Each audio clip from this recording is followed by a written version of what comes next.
Pakistani doctors نے line of control کے قریب ہسپتال بنانے کا اعلان کر دیا۔ پاکستانی ڈاکٹرز کے وفد نے آزاد کشمیر میں لائن آف کنٹرول کا دورہ کیا، جس کے بعد یہ فیصلہ کیا گیا کہ لائن آف کنٹرول پر ہسپتال بنایا جائے گا۔ ڈاکٹروں کے وفد میں شامل پروفیسر جاوید اکرم نے لائن آف کنٹرول کے قریب ہسپتال بنانے کا اعلان کیا۔ پروفیسر جاوید اکرم نے کہا کہ ہم لائن آف کنٹرول کے قریب فوج کے تعاون سے ہسپتال بنانے جا رہے ہیں۔ مستقبل میں کشمیریوں کی بہت بڑی تعداد آزاد کشمیر آنے والی ہے۔ انہوں نے کہا کہ لائن آف کنٹرول پر بھارتی فائرنگ اور بھارتی فوج کی جانب سے کی جانے والی گولہ باری سے مقامی آبادی کو نقصان پہنچ رہا ہے۔ لائن آف کنٹرول پر زخمی ہونے والوں کے لیے ہسپتال کی بہت ضرورت ہے۔ ان کا کہنا تھا کہ اس ہسپتال میں 11 ڈاکٹرز پر مشتمل 3 شفٹیں بنائی جائیں گی۔ پروفیسر جاوید اکرم نے مزید بتایا کہ لائن آف کنٹرول پر ایک چھوٹا سا ہسپتال موجود ہے جو مقامی آبادی کے لیے ناکافی ہے۔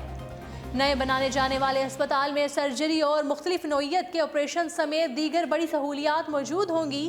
انہوں نے مزید کہا کہ لائن آف کنٹرول کے قریب ہسپتال بنانے کے لیے ہم جگہ دیکھ آئے ہیں، جلد ہی اس منصوبے پر کام بھی شروع کر دیا جائے گا تاکہ کشمیری عوام بروقت طبی سہولیات فراہم حاصل کر سکے۔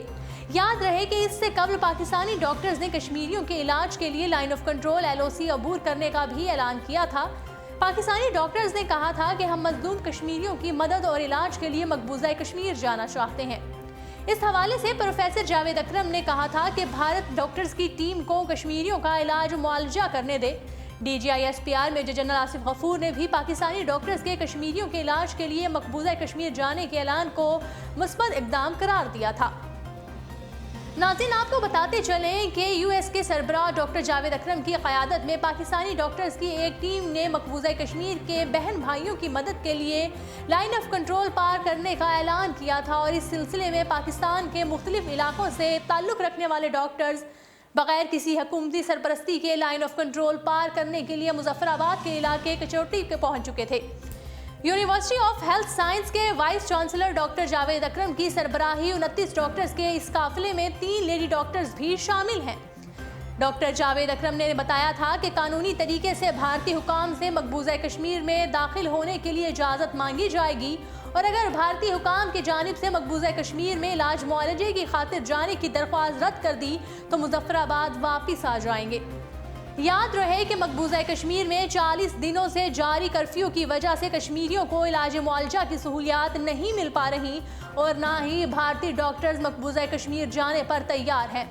ان حالات میں پاکستانی ڈاکٹرز نے اپنے مصیبت زدہ کشمیریوں کی مدد کرنے کی ٹھان لی اور دنیا کو یہ پیغام جاری کر دیا کہ مقبوضہ کشمیر میں بھارتی مظالم کی وجہ سے انسان مر رہے ہیں اور ان کی کوئی طبی مدد نہیں کی جا رہی۔ ناظرین، اردو پوائنٹ سے فی الوقت اتنا ہی۔